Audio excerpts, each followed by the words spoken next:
Je suis Père Franck, je suis Franck Amétépé, le directeur du centre Père Michel et de la communauté salésienne qui a la responsabilité donc de ce centre, le centre Père Michel, qui a pour mission de donner des compétences aux jeunes, des compétences professionnelles, des compétences humaines et ensuite travailler à leur insertion socio-professionnelle.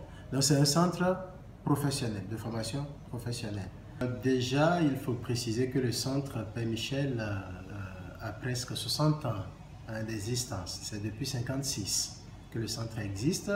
Alors au total, par jour, nous avons autour de 1000 personnes qui passent par le centre. Et il faut peut-être préciser que notre cible prioritaire, ce sont les jeunes défavorisés. Défavorisés soit matériellement, intellectuellement ou du point de vue familial. Nous avons à peu près 600 jeunes que nous recevons dans la matinée. Professeurs et personnel non enseignants, nous sommes une cinquantaine.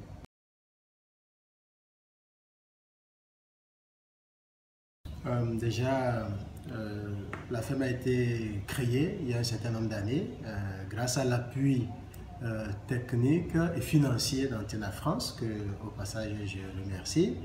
Je remercie parce que l'appui continue. L'appui continue. La ferme Spiruline donc s'insère dans la vision globale que nous avons pour la ferme de Moriba-Bougou.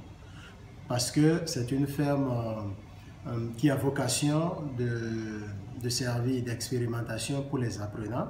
Et donc, l'un des lieux, des endroits de formation, c'est aussi cette ferme-là. En termes de vision, je pense que cette vision se croise avec en fait, la vision d'Antena. Hein, c'est déjà travailler à contribuer à la réduction de tout ce qu'on a comme déficience alimentaire, tout ce qu'on a comme pauvreté, et puis nous le faisons à travers une distribution sociale. C'est important de préciser qu'on commercialise pour pouvoir assurer la pérennisation, la pérennité de cette ferme. Donc la commercialisation vient en appui à la distribution sociale.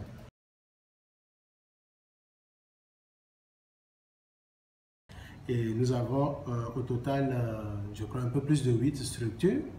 Et je vais vous les citer. Déjà, nous avons le centre Valentino de Pablo, qui est une structure très proche de nous, dans un quartier très pauvre. Donc là, on accompagne les femmes en état de grossesse, mais également les enfants qui ont une carence alimentaire. Nous avons le SAMU social qui travaille avec les enfants de la rue. On les appelle les enfants en difficulté aussi. Nous avons le CECIFOOT, qui est une institution de jeunes aveugles. Nous avons des pouponniers avec lesquels nous travaillons. Les pouponnières, vous avez également un centre qu'on appelle IRZEL, donc le centre qui s'occupe des enfants atteints du NOVA. Nous avons d'autres centres tels que le centre Niaber ou le centre Nelson Mandela. J'ajoute simplement que nous avons des CSCOM dans d'autres régions du Mali, telles que Sikasso. Il y en a aussi à Touba, dans la région de San, et même d'autres pays. Nous avons la communauté qui nous est très voisine, se trouve à Sigiri, en Guinée-Conakry. Et donc voilà, ces différents milieux que je viens de citer bénéficient également de la distribution sociale. Voilà, c'est une action qui s'accroît.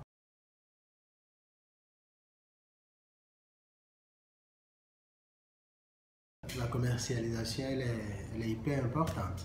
Parce que si on voudrait que le projet continue, c'est clair que bon, sur place, il faut créer ce mécanisme de prise en charge du coût de production au niveau local. Et cette prise en charge ne peut que passer par justement cette commercialisation.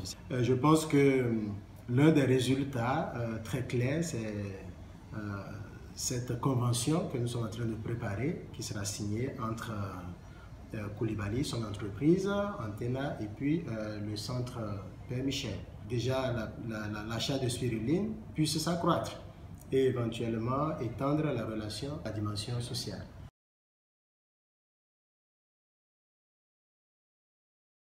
Lorsque il faut faire une toute petite analyse, vous faire voir que le besoin est là. le besoin est là. Nous avons affaire avec des foyers, affaire à des foyers qui ont assez de problèmes à pourvoir à l'alimentation des enfants qu'ils ont. Nous avons des femmes dans les dispensaires qui ont beaucoup de difficultés à prendre en charge le suivi, le suivi de leur grossesse. Il y a en fait assez de situations qui nécessitent d'être accompagnées du point de vue alimentaire. Et pour nous, au Centre Père Michel, notre ligne éditoriale, c'est le travail avec les défavorisés. Et donc, du coup, je pense que ce projet répond vraiment à ce souci d'accompagner les défavorisés.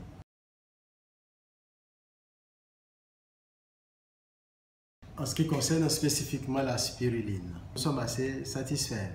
Et je pense que les perspectives augurent justement d'un avenir assez prospère. Pour la spiruline, d'un avenir assez prospère. Et j'espère vivement, mon souhait c'est vivement que la spiruline Mali se prenne en charge. Mais si on arrive à nous prendre en charge financièrement, je pense que ce sera vraiment l'idéal.